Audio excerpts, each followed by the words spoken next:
Hello, I'm George. Welcome to the Workbench, and this is the final part of the Eddystone 840 radio receiver refurbish, repair, and make safe again.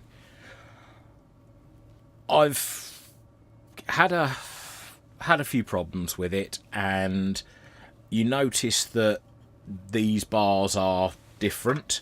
The reason for that is the original ones were bent beyond salvation, or beyond the capabilities of my salvation.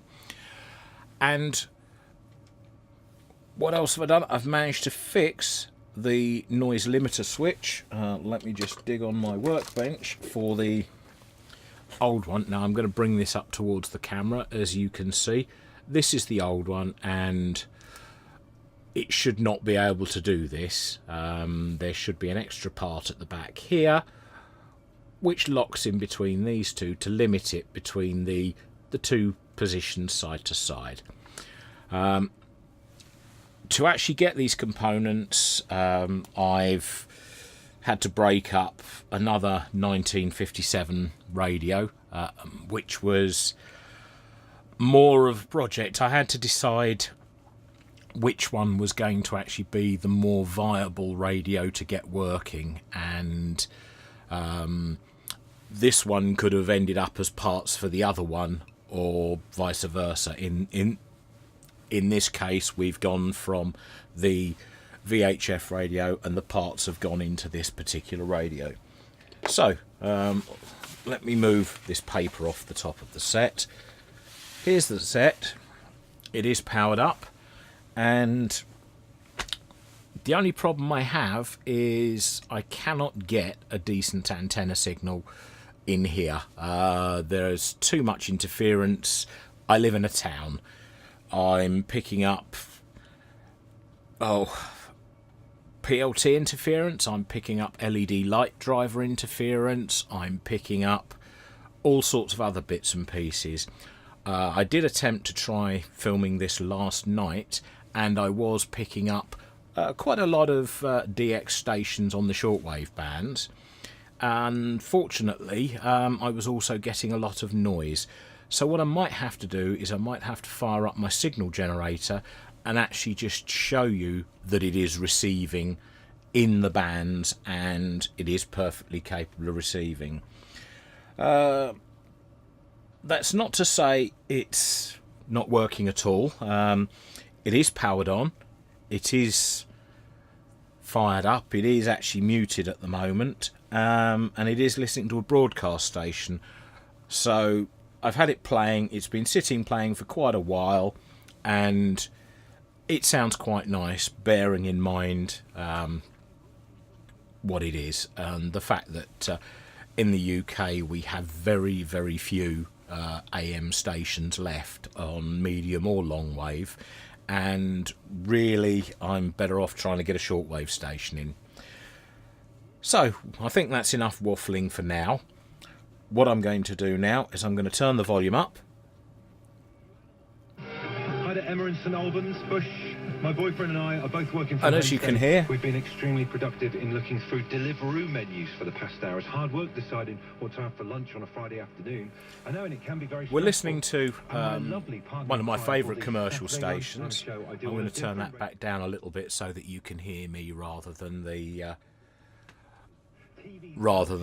radio station. I'll leave it playing slightly in the background. That's one of my favourites. It's around about 1250 kilohertz. It's a great station, but obviously YouTube and their wonderful strike system will kill me down if I play music. Consider it done. Great track. Turn this up.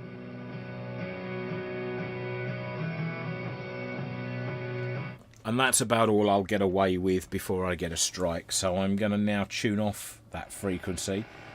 And as we tune through, what I'm using for an antenna at the moment is some of my test leads joined together, connected to a wire outside the house. As you hear, we're getting a lot of LED interference.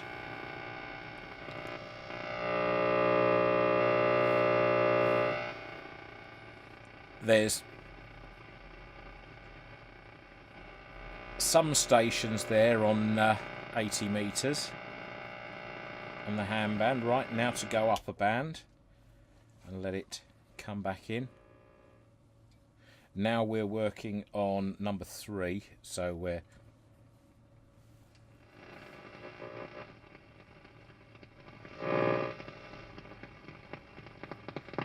hopefully I'll hear an SSB transmission or a Morse transmission.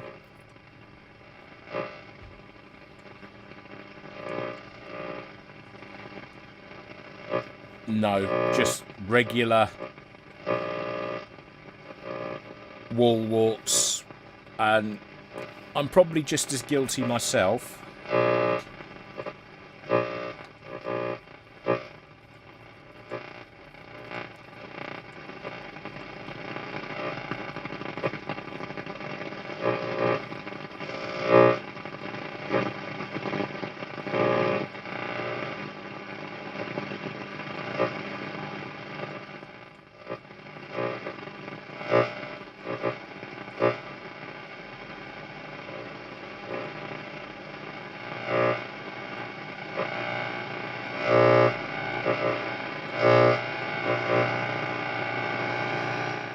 Let's just drop the volume a bit.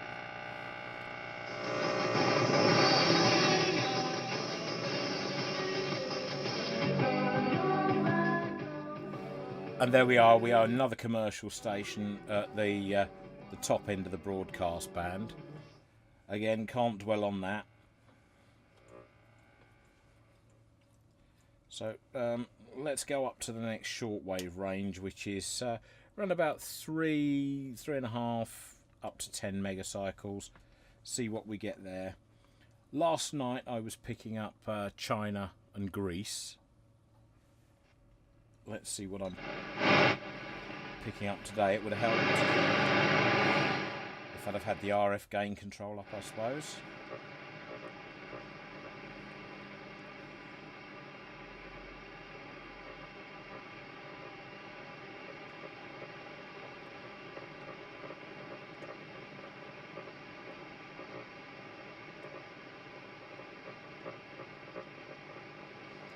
As you see, going through.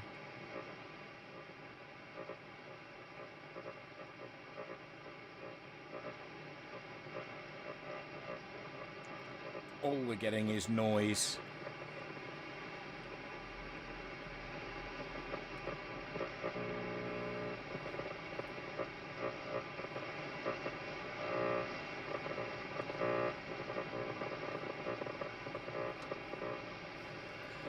Right, let's go to the very top of the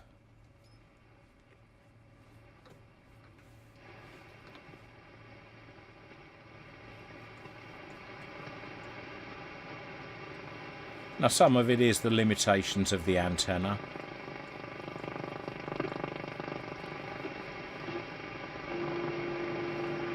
Well, we've got a tone there.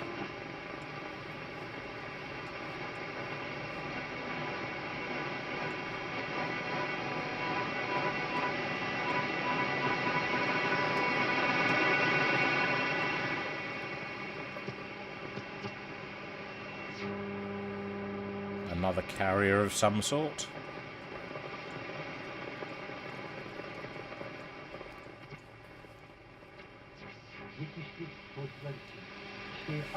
We found a station.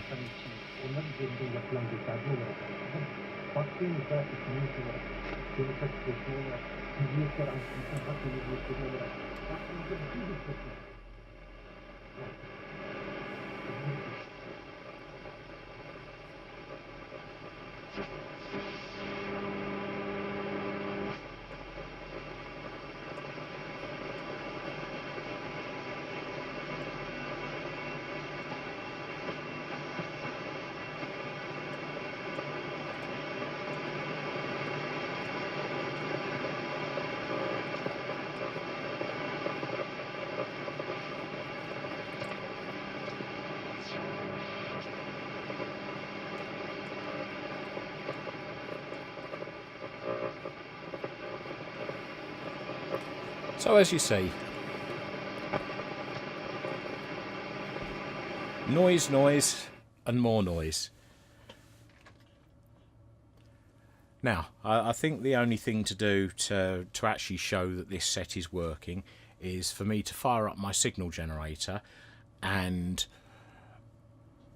just show you by putting in a signal at various wave bands that the set is actually working and that the set does receive at quite a good level. So I'm just firing up the signal generator. I'm just going to let it warm up a bit, and I'm also going to connect the antenna, the dummy antenna, and I'm going to connect it to the antenna terminal on the back. If you give us a few moments, I'll be back in a second. Okay, so here we are back again, and better view of the radio. This time what's connected is my signal generator, and at the moment it's set to 30 megahertz, 100 microvolts and 30% AM modulation. Those that don't understand that, it's making a noise. Those that do understand it will know just what that means. So I'm just showing that the first thing I'm showing is, look, I can rest my hand on the case, on the exposed metal, without screaming, because the fault where the case became live has been fixed. The second thing you'll probably notice is the tuning knob has been replaced. This is now one without a chopped hole in it. Have I got the other one? Where's the other one? That was the original one. This one came off, as I say, a donated... Well, it donated its parts. It was a 1957 VHF UHF set in a lovely shade of blue, which came from the Royal Navy. It wasn't going to be repaired. There was too much wrong with it. People had been inside it. It was very not original. I decided that rather than try and restore to original, it would be more of a parts machine. So it sacrificed its life for this set and for various other projects. So what have we got? We've got a tone coming in at the very upper edge of this radio's frequency band, and I've set it to 400 Hertz so that it's not completely annoying. What I can do, I'm going to be reaching up quite a lot and changing the frequency, just to show that it is right across the band. If I set this to around about 15 megahertz, so from 30 down to 15 megahertz, set the generator, frequency 15 megahertz.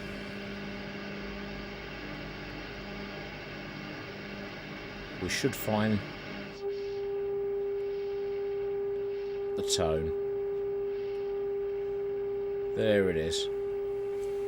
Now I've got the volume very low at the moment, just so that you hear me, and also you don't get completely droned out. And for those with tinnitus, I do apologise, but I haven't done a very high-pitched noise. I've chosen something a little bit more pleasant. So there we are at 15 megahertz. Just check the RF gains all the way up. I can reduce the level of the signal.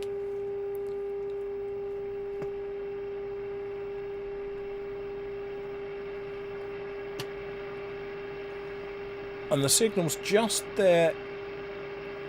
It's still there in the noise, remembering I'm only modulating it at 30%, but that's at 14 microvolts, which is an extremely low signal for a radio. Obviously, once this set has a proper aerial and isn't in an area where it's not plagued by all the noise of modern life, it would be a very sensitive set. So I'm going to turn that back up just to prove the point. You know, In fact, I'm gonna set it to 50 microvolts because that's perfectly adequate. There we go, 50 microvolts is as... And then I'll go down to the bottom of the range, around about 11 megahertz. And again, we'll tune in.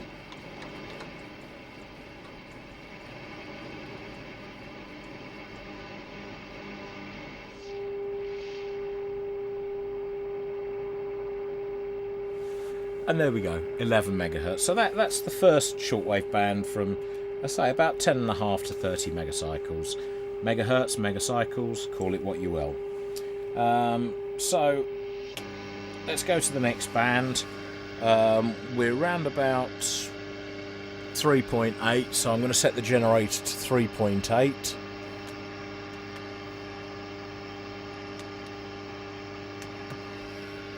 And we'll just look for that signal.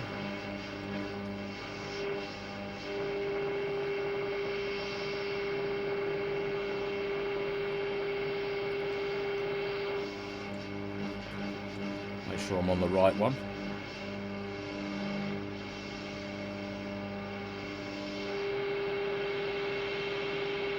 And there it is.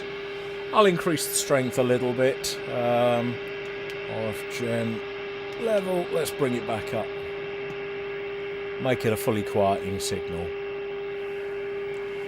Easier to find. We can look for a harmonic if we can find one. No. Yeah, there's nothing either side, so it's not spurious at all. And that's as close to the 3.8 megahertz mark as it needs to be. Let's go to the centre of the band now. So again, frequency 6 megahertz. Spin that dial. See, you don't need a nail and a screw in the front end of it to turn it rapidly.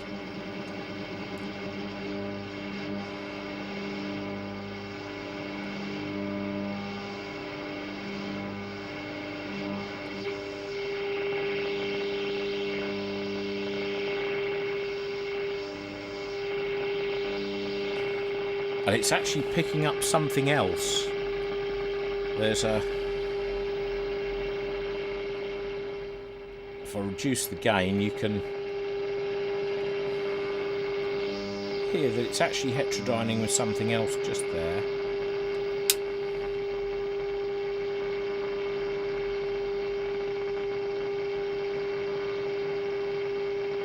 But we are in the middle of a broadcast band, so I'm not surprised.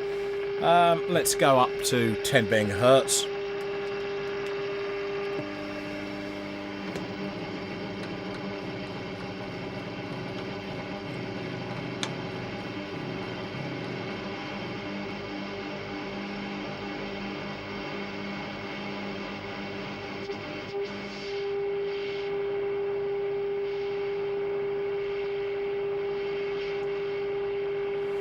And there we go. Again, we have the signal coming through. So, you know, it's working on the first two bands. Let's go to band 3, which is now 3.5. We'll get in more into the evening bands. So let's go frequency 3.5 megahertz.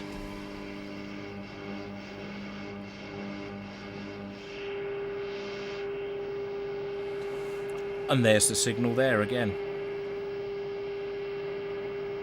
You know, it just shows that the receiver is working, and it's working at a very low level.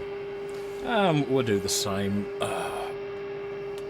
2 megahertz.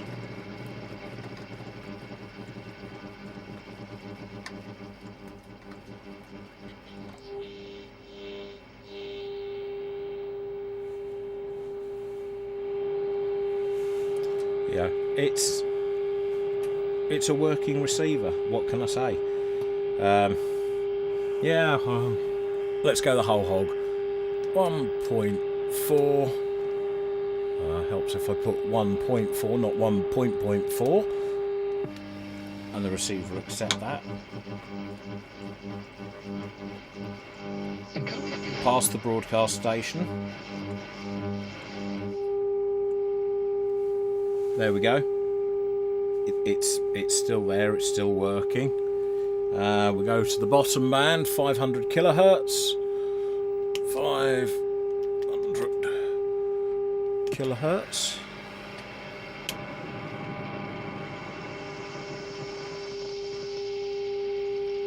And there it is. 800 kilohertz.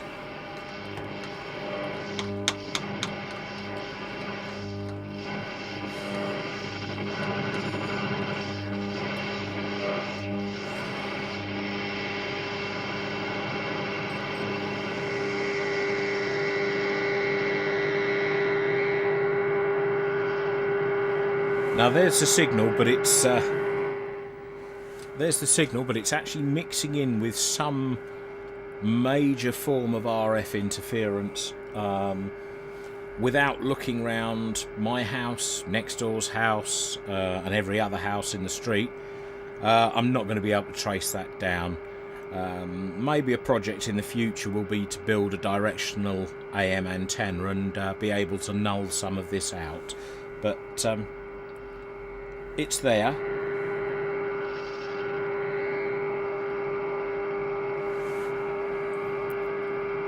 And let's go to 1.4 megahertz. Let's just go right to the top of the band again.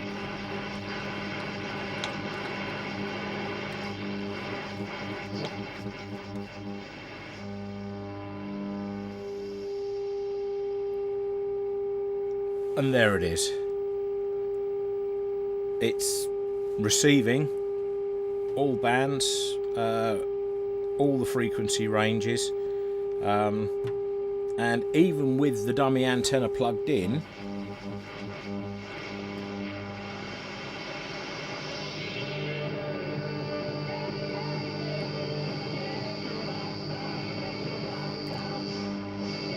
that's no proper antenna. That's just the signal generator connected straight in. It's still got enough power on that AM station to pick up absolute radio, and I could do the same on smooth radio on section 2. So there we go. That's the final part of the Eddystone Model 840A, 1957. All band, all voltage, world radio. Restored? No. Refurbished would probably be a more accurate description. You'll notice the handles are grey because that's how the Navy painted their equipment. They didn't have shiny handles. The knobs match because that is... You know, they have even the same part number on the back from the Eddystone factory. It's not a restoration. I haven't decided to do anything at all with this case. The crackle finish on the sides is obviously better than the top because something's been placed on the top of this. I still need to replace this scale if I ever find one. And it could probably still do with a clean up. It could probably do with a toothbrush and just scrubbing between these bits here. But as a set goes, it's all done. It's all working. With that, I'm going to say thank you very much for watching these long videos. They've been quite fun to do. I didn't want to copy a lot of the other vintage restorers and go through everything resistor by resistor, capacitor by capacitor. I just wanted to highlight the fact that you can bring these old pieces of kit back to life. You can make them safe to use, even in modern times. Yes, my confession on this is I'm still using a pair of crocodile clips, and this wire is coming from my Variac just to power it off.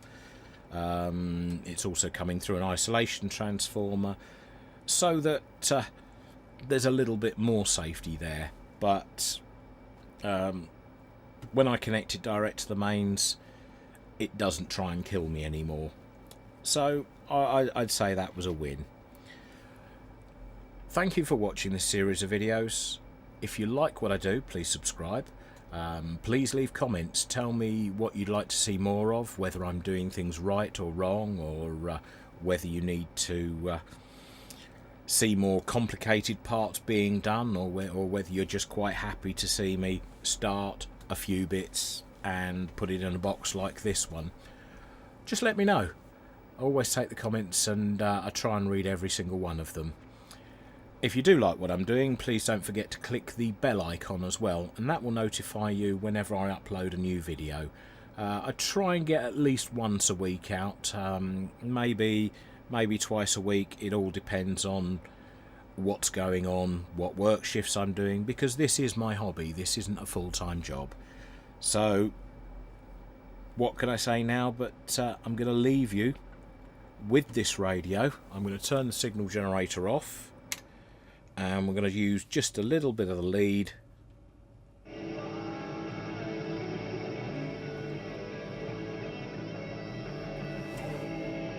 And we're going to fade that music out. Thanks very much for watching. Goodbye for now.